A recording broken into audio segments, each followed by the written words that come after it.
Thank you. Thank you very much for being here today. We're going to have a nice, intimate program today and share some remarkable stories from a young woman who was in West Berlin when President Kennedy made one of the most famous speeches of his time in the White House, June 26, 1963, which we're almost 51 years past that historic moment. We're going to be talking about that today. As Sharon mentioned, I'm Stephen Fagin, and one of my jobs as Associate Curator is to manage our ongoing oral history project. And this is a dynamic and ongoing initiative that we've been doing since our institution opened 25 years ago. And we record memories from people who lived through the 1960s, stories about President Kennedy, the assassination, and the impact that his life and death had on the nation and the world. If any of you would like to add your voices to this archive of living history, you can contact us via our website, jfk.org, and we can arrange either an in-person interview here at the museum or an interview by telephone if you live outside the Dallas-Fort Worth area. Our guest today is one of those oral history subjects. Every so often we find a remarkable storyteller that we like to invite back to the museum to share their story in front of a live audience. And as I mentioned, Elke Ertle was a young 17-year-old in West Berlin when she heard President Kennedy speak in 1963, and she celebrated her 18th birthday just one day before the assassination on Thursday, November 21st. So we have an interesting and very moving story to share with you today. Please join me in welcoming Elke Ertle. Elke, we're looking at a picture of you from around the time you heard President Kennedy speak in 1963, but I want to go back for a moment and actually talk about your name. You were born just after the end of World War II in Germany, and you were actually not given the name your parents wanted because of that war. Tell us about that. I was born 6 months after World War II ended, and my mother wanted to name me Uta, U-T-A, and our last name was Umbach, U-M-B-A-C-H, so now you. And when she came to register that name, she was told by the authorities that that name was not available. And she said, well, why not? And they said, well, it's not an Aryan name. And my mother said, now wait a minute, the war ended, Hitler's gone, what does that matter? And they said, well, it doesn't really, but the regulations haven't changed yet. So, Uta is not available. So the next similar name was Jutta, J-U-T-T-A. And I was named Jutta. My middle name is Elke, which was my aunt gave that name to me, being my godmother. And so now, since I've lived in the United States since 1967, I go by Elke because no one could pronounce Jutta anyway. Well, you were really, during the Cold War, you were really at ground zero. West Berlin, East Berlin, that conflict was really at the center of the Cold War experience.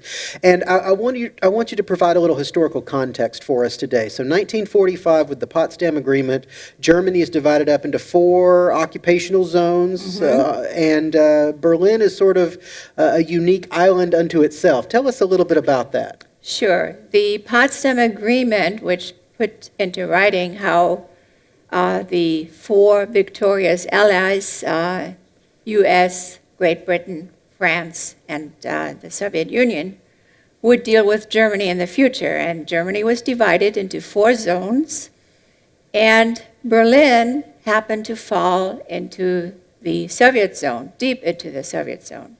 Our closest border was 100 miles away from West Germany.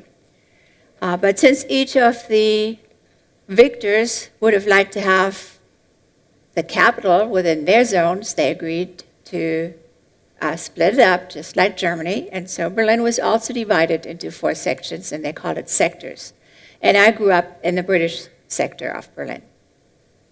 Now, we're looking at a picture of the Brandenburg Gate in August of 1961. This was a very historic moment because that is when the Berlin Wall was erected, and you grew up just about 5 miles from the Berlin Wall. As a young person, tell us about what this did to your life, having this barrier separating the East and the West.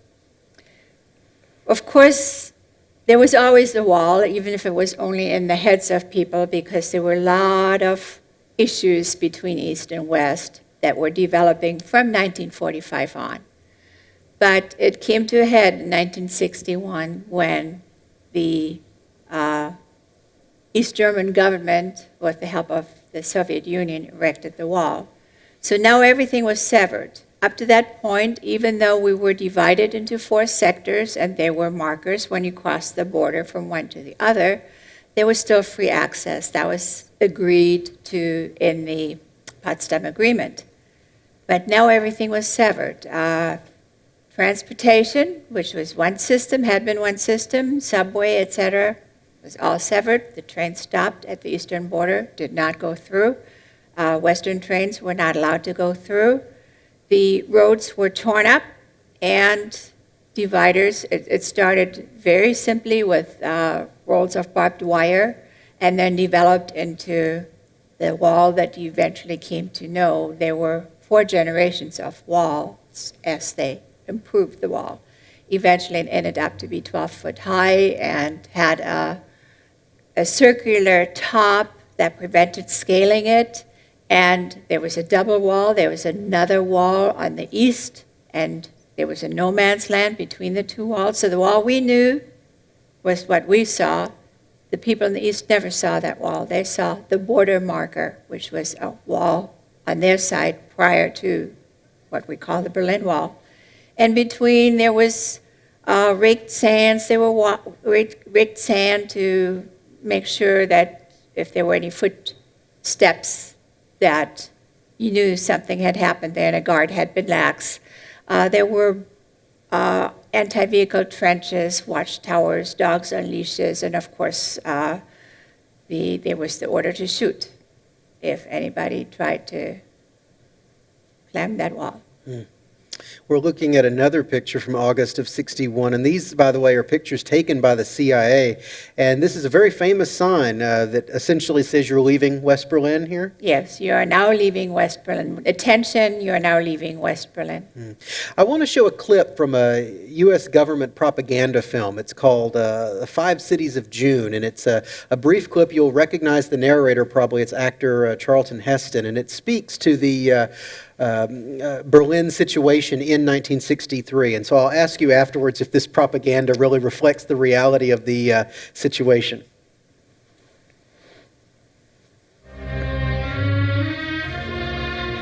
On the other side of this wall are millions of people who aren't going anywhere. The communist government they live under will not let them out. For centuries, walls have been built to keep out invading armies, but this was the first wall in all recorded history to keep an entire country from fleeing. Fleeing into West Berlin as 3.5 million did before the wall was erected. If the guards with their guns were unsuccessful in keeping people from fleeing, there was the barbed wire. If they crossed that, there was the wall. If they reached the top, there was the broken glass.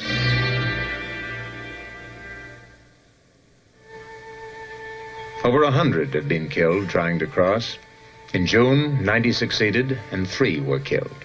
All escape routes were reinforced.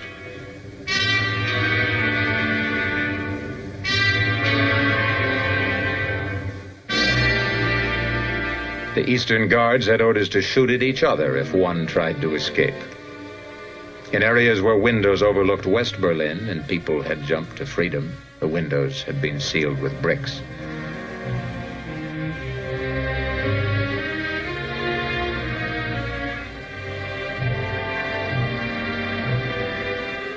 The wall separated more than a city. It separated the world. On one side lived people who were free to be Christians or Muslims, Buddhists, Hindus, Jews, or Confucians.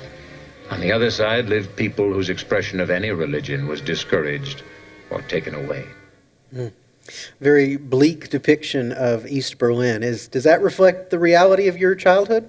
It pretty much does, and the reason those windows were blocked in is the line was drawn arbitrarily. And in some instances, in this was the Bernauer Straße, the road and both sidewalks were in the west, but the building on one side was in the east. So all of those windows and doors faced the west, and when the wall went up, the people in the east saw what was coming, and they tried to jump, tried to escape, and they just grabbed what they had. And Not all those jumps were successful. There were firemen and police down on the street level trying to catch them. But then afterwards, those windows were bricked in, and the people that remained were relocated somewhere deeper into the eastern sector. This picture that we're looking at actually shows President Kennedy on his visit in June looking at the Brandenburg Gate. There's Kennedy right there, and you can see there's that famous now leaving West Berlin sign we looked at earlier.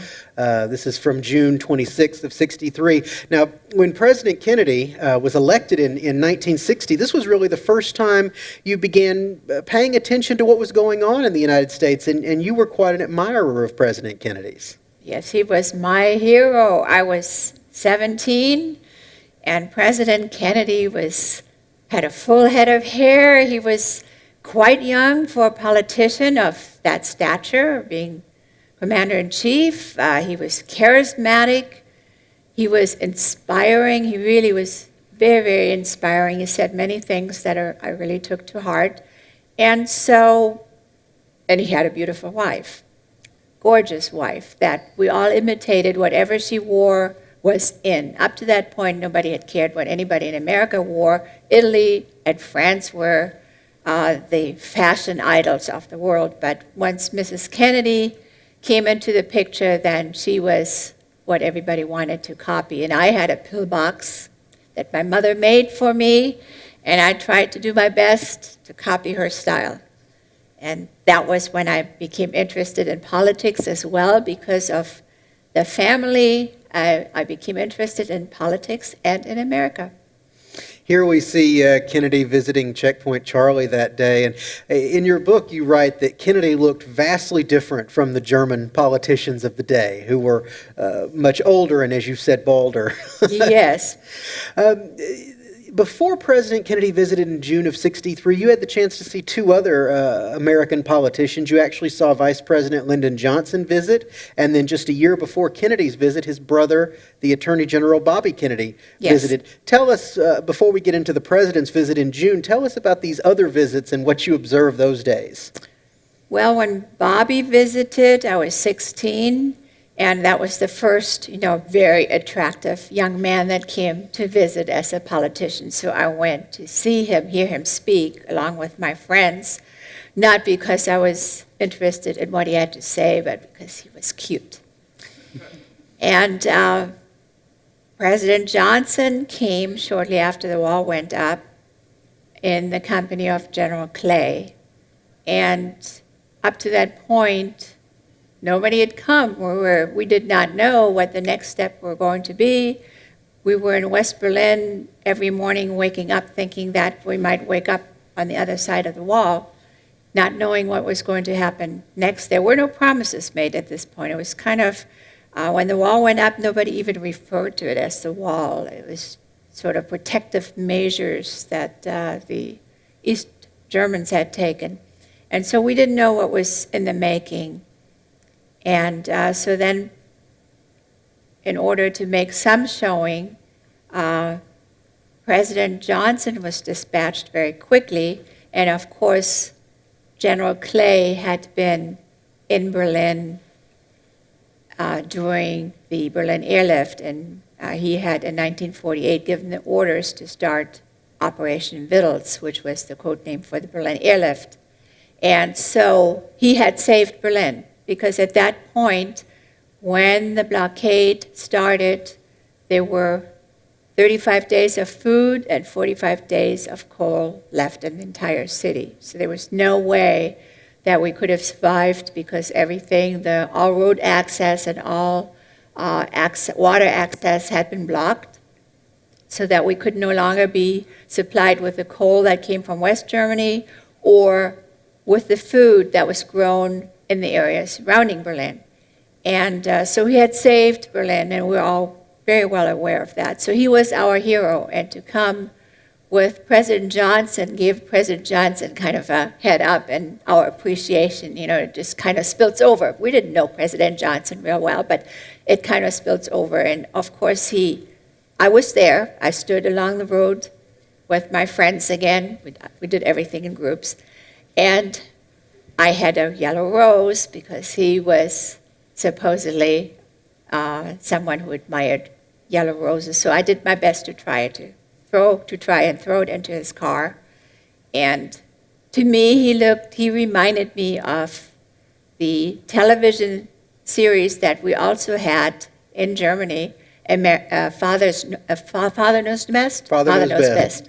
Vater ist der Beste. And he reminded me of the father in the television series. So that made him kind of a nice, friendly gentleman.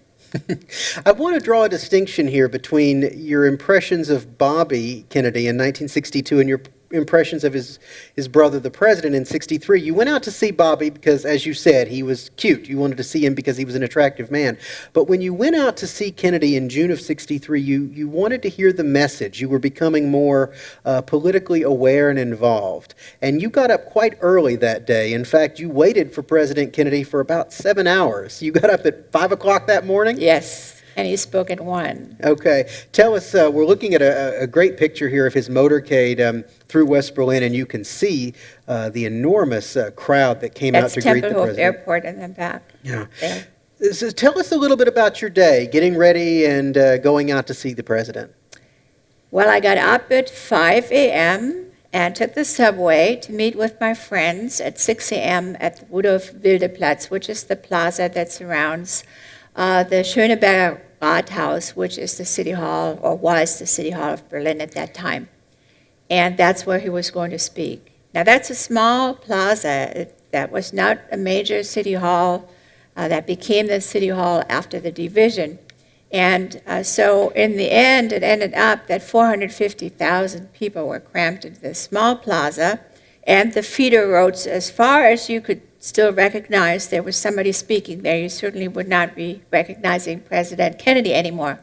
And people were hanging from trees and sitting on lampposts and street signs, and certainly the balconies were spilling over. And we had gotten there very early, my friends and I, assuming that we would get a front row spot. Well, not quite. There were a lot of people ahead of us that had camped overnight. And actually, there was a light drizzle that morning, so they put up with a lot. And we set ourselves up. I had brought a big American flag with me that had been given to me by the father of an American family that I had met earlier, a couple of years earlier. And so we rallied around the flag, and then we listened to the transistor radio as the limousine landed, I think around 9 o'clock, something like that, at Tegel Airport. And then the motorcade, the presidential motorcade, made its way to the Congress Hall at Brandenburg Gate, to the Berlin Airlift Memorial, and then came to City Hall.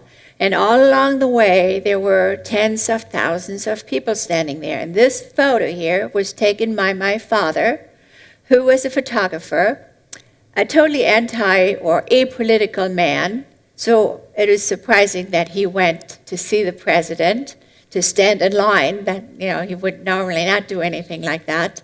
And he took this picture. That was near the Kurfürstendamm, which is West Berlin's glitzy boulevard.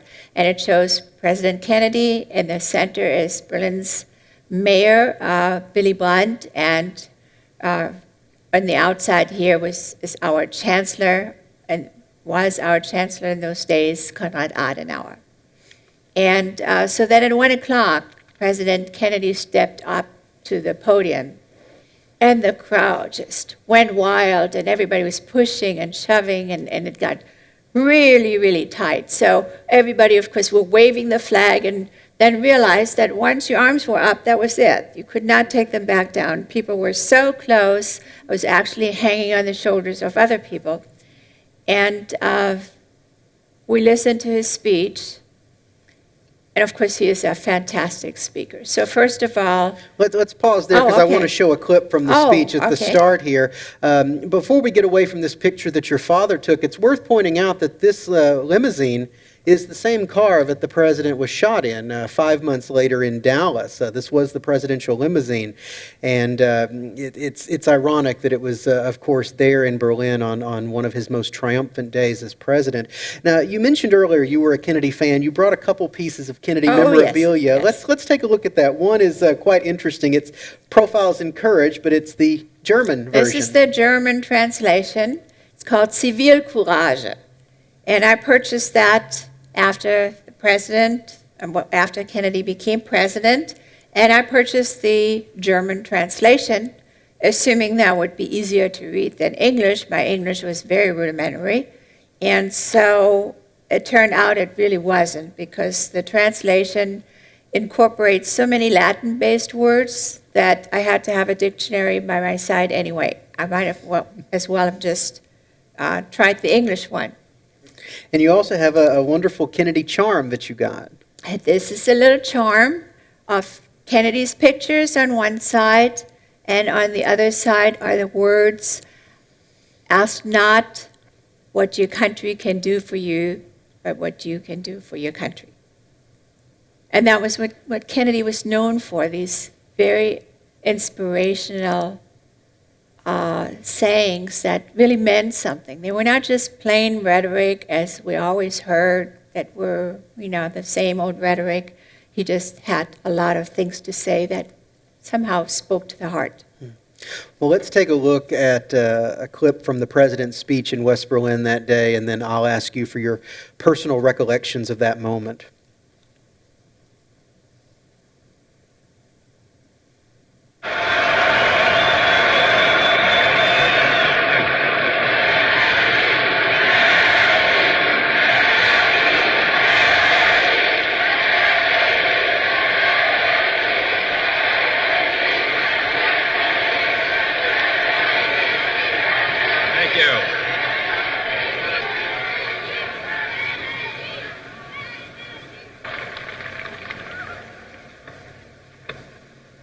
There are many people in the world who really don't understand, or say they don't, what is the great issue between the free world and the communist world.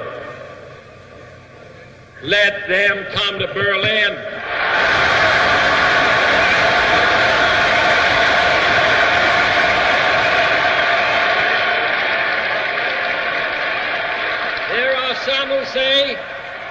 There are some who say that communism is the wave of the future. Let them come to Berlin.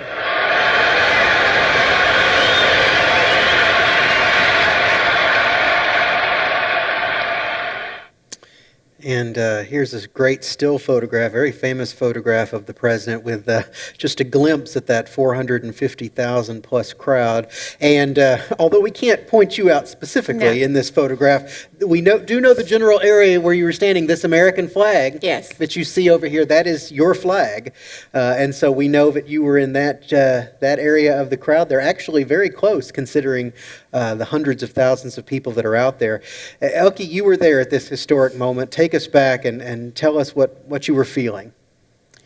Well, we started out probably 6 feet from the podium, but by the time the speech actually started, we had been pushed back quite a ways. It was really like an amoeba that is moving. It's like a living organism. People were pushing and shoving, and you just did not stay in one spot. But this introduction was given by Chancellor Konrad Adenauer, and he reminded us that that was the day that 15 years earlier, the first plane of the Berlin airlift had landed, the 26th of June, 1948. So that right there got the emotions going amongst the crowd, because we were all reminded that we wouldn't be standing there if it hadn't been for the airlift.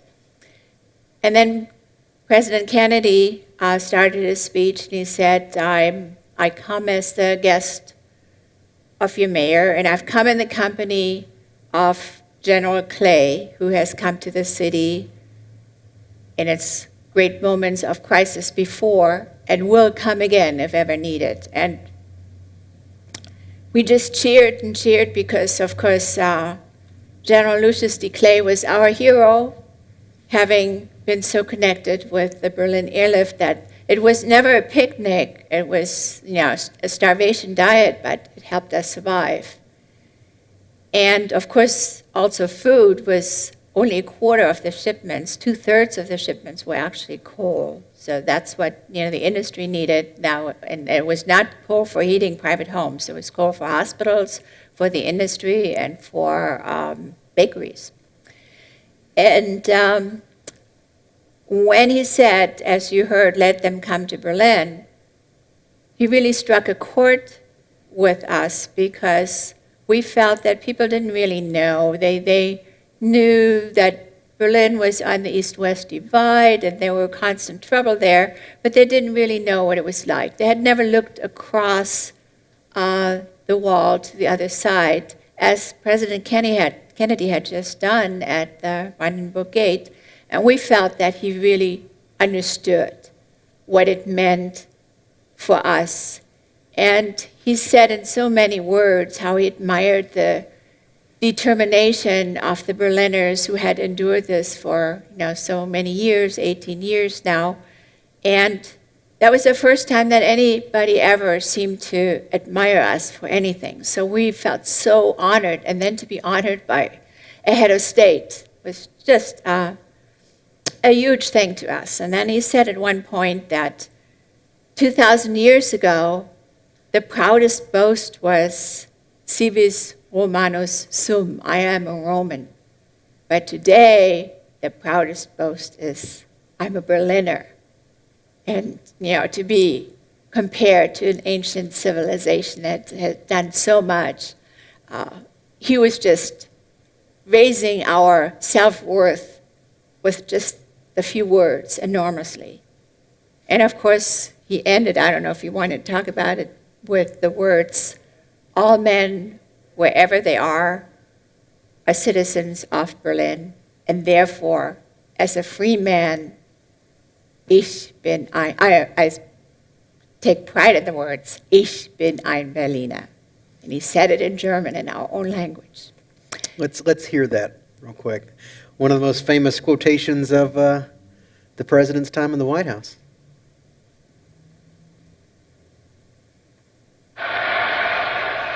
Freedom is indivisible. And when one man is enslaved, all are not free. All free men, wherever they may live, are citizens of Berlin. And therefore, as a free man, I take pride in the words, Ich bin ein Berliner.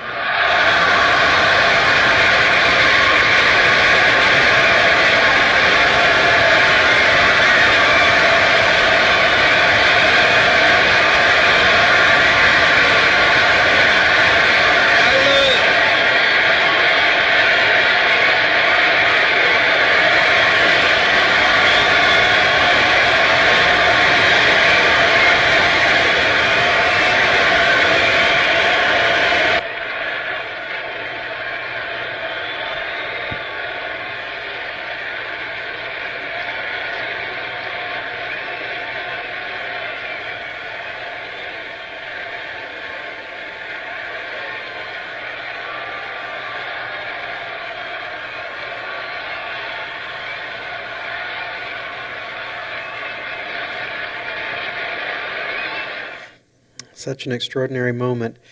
And not to make light of it, but I do have to ask you, of course, there is this long-held belief that Kennedy misspoke that famous line and actually said, I am a jelly donut. What's the reality? I never heard that said until I came to the United States. And somebody here started a good urban myth, but he never misspoke. There is some truth to the fact that a Berliner in Berlin, ein Berliner, is a jelly-filled donut. However, if I were asked where I was from, I would say I'm a Berliner and nobody would think donut. Just as if I were from Hamburg, I would be a hamburger and nobody would think McDonald's. But what is also interesting is that urban myth took hold and it's never gone away. I still hear that every time I talk about it, somebody will say, oh, did he say, But there's another bakery goodie in Berlin. It is about this size and round and about an inch thick, kind of similar to pancake, but it isn't a pancake. It's a bakery goodie.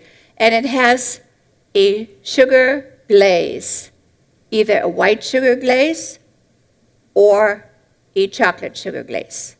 And that is called an Americana, an American. And we have light Americans and dark Americans. White sugar glaze, chocolate sugar glaze.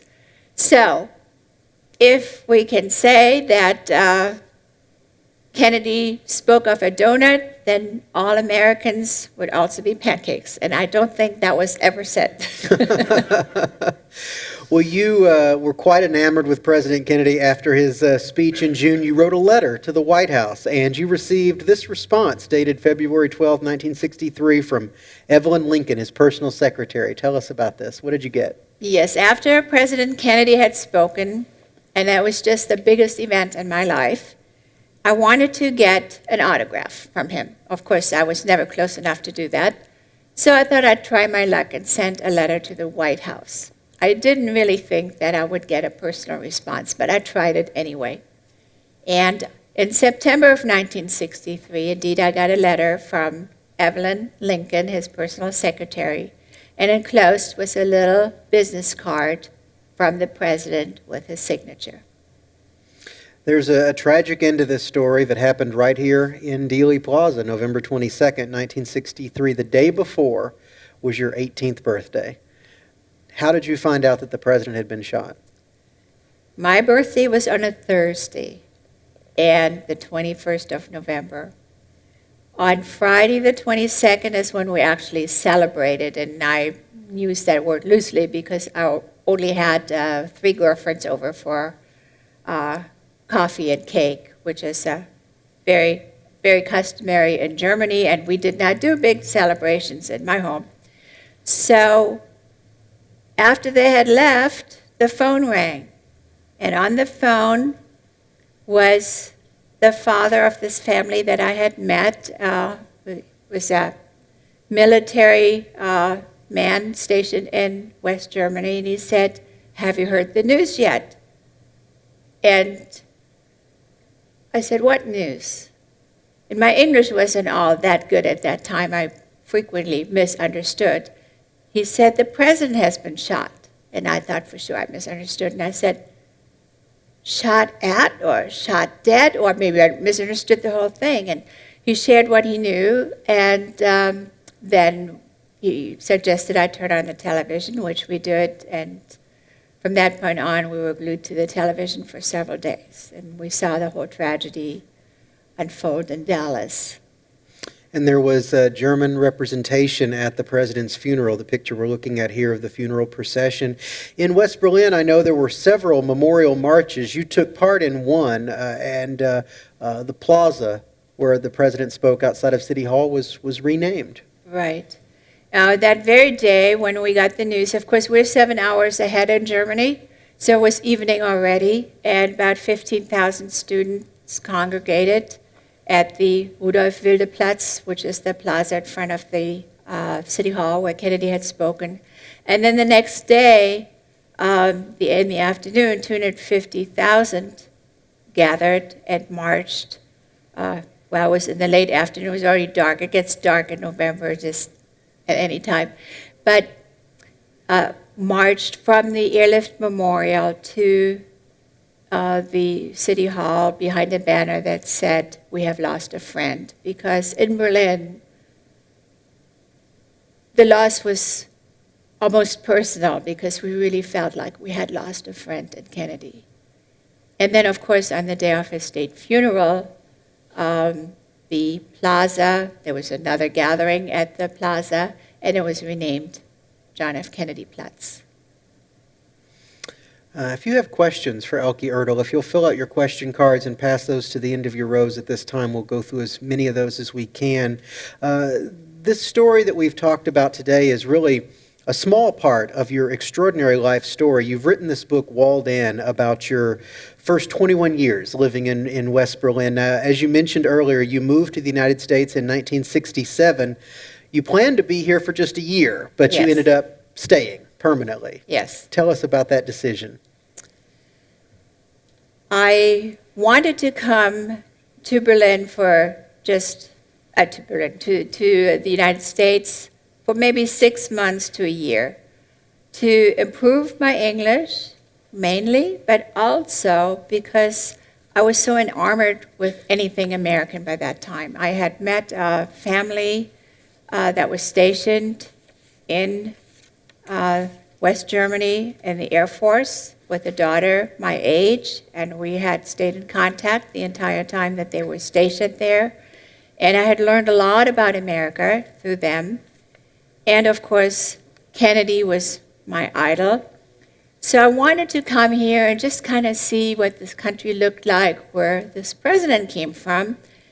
And I had the opportunity to come here for a year because a girl I went to school with came to San Diego to attend San Diego State because her mother had divorced and remarried an American and lived in San Diego. So that was a good opportunity for me to come and have someone who spoke my language in case I didn't know how to handle things. And so I spent a year. It was a tough year. Even though I spoke English, I did not speak English by any means well enough. And when the year was up, I was finally getting the hang of it. So I decided at that point that I would extend for another 6 months. Now I had to come, even though I wanted to only spend some time, some limited time in the United States, I'd come on an immigration visa because that was the only way I could work in the States and I had to support this adventure. And so during that second 6 months, during that extension, I came to realize that maybe I could stay permanently. Did I really want to do that? I had never considered that. That was a major decision, but eventually I decided I would stay, and I have not regretted it.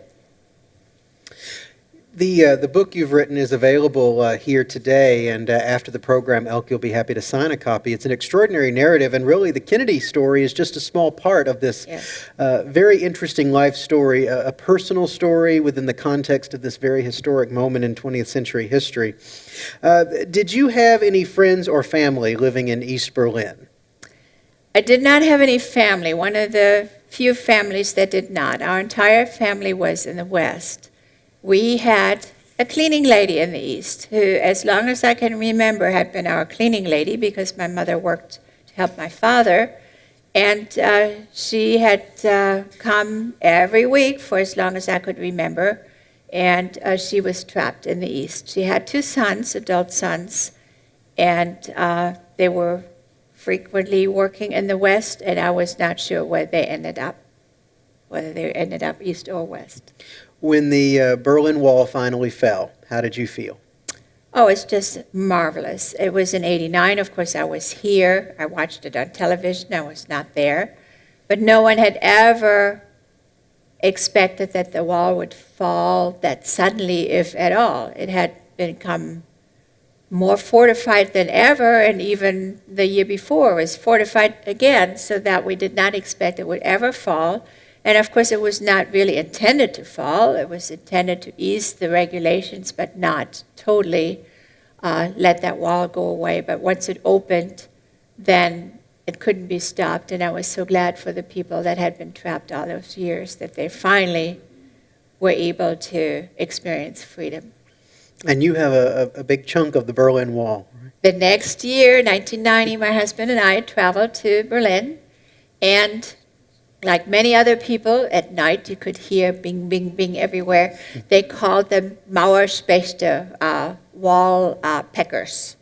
And you went there with your tools and you pecked away until you had a chunk. And I didn't just get one chunk. I got a whole suitcase full. Everybody I know, everybody I worked with, my husband worked with, all of our friends got a chunk of the wall. And as it turned out, my husband on that trip hurt his back. He slipped a disc, and guess who carried the suitcase with the wall? There were no wheels on suitcases in those days. This is an interesting question. Of course, the majority of Kennedy's speech, other than that famous line, was given in English. How did the crowd, which spoke German, how did they understand Kennedy's English? Well, most of them did not, but we have an interpreter. And so you heard Kennedy speak, and it echoed, and then the interpreter spoke, and it echoed, and that's how you heard the speech twice if he spoke English, once in German, once in English. But the interesting thing to me is I got so used to the interpreter. It was always the same person. I don't know who he was. That when I came to the States and I saw a segment with Kennedy speaking, I didn't recognize his voice. I was so trained to the interpreter that that's what I expected. How interesting. You mentioned to me that I know this is your first visit to Dallas. Yes. And the question is, what do you think of Dallas and this museum? Well, the museum is absolutely fantastic. What you have here is incredible. We took the tour yesterday, and we have, of course, not a Kennedy museum, but we have some museums in San Diego that also work the same way with the audio, etc. But this one is really a step up because it gives you options. You can go to the stations. You can, if you want to get more detail, you can get more detail. And it is just the displays with all the detail of, for instance, the notes that Jack Ruby wrote. I just found that fascinating. I mean, most of us have seen the pictures at some point, but I just found the details fascinating. The hat that, Ruby wore, the coat that the Detective. a detective wore. I just really enjoyed that. And the city itself, well, they always say, I've never been to Dallas. I don't know anything about Texas. And people always say everything is bigger in Dallas, and that seems to be true. Huge buildings, huge plazas, everything is just absolutely huge. And you're going to have some barbecue tonight, right? Yes, we're going to have barbecue tonight, a true Texas barbecue. We have to try that out. Well, there's several questions, as you can imagine, about the assassination. So I just want to ask it in general terms. What did you think when you found out that it was a communist sympathizer, Lee Harvey Oswald, that was accused? And today, over 50 years later, what are your thoughts as far as the possibility of a conspiracy? The communist sympathizer was not so much of a surprise to me, but that was not really a true understanding. That's the way I grew up, because I grew up practically always I always was on the other side of communism, and we were bombarded with propaganda all the time. And so I was inoculated at a very early age, unintentionally, but nonetheless, against communism. There was a radio satire that played, I can't remember how often, but I started listening to it at age 5. I didn't get everything, but I got beginnings, and I listened to it until I was at least age 10. And it was funny, which made it fun to listen to. Always poked fun at the communists. So to me, the communists were the bad guys, and, capitalists were the good guys. So who would shoot the president? Of course, one of the bad guys. But I also, not having a full understanding of America, or not even having much at all of an understanding of America, this was Texas, and I'd seen plenty of cowboy movies, so I kind of pictured somebody with their gun in their holster, riding by on a horse. That was, quickly fleeting after I saw the rest of the program. And how do I feel about it now in the conspiracy theories? In the beginning, I had some interest in that, but I have to say honestly, to me, it really doesn't matter whether it was one man or 3 men or whether it was a conspiracy or not. The president was shot. He was taken out much earlier than he should have. Should have never been taken out either, but he died much earlier than he should have. And the president is dead, and that's what matters, and to me. So whether, how many men, and I'm not keeping up on that. I did read a few books here and there, but they never proved anything to my satisfaction, and so it doesn't matter to me how that came about, and maybe we'll never know. And that's not the important thing to me. Well, that's all the time we have. There's a table set up over there on the left side of the auditorium here, and Elke will be signing copies of her books. She'll be happy to meet you and answer any other questions you might have. And with that, I hope you'll join me in thanking Elke Ertle for being our guest today. Thank you.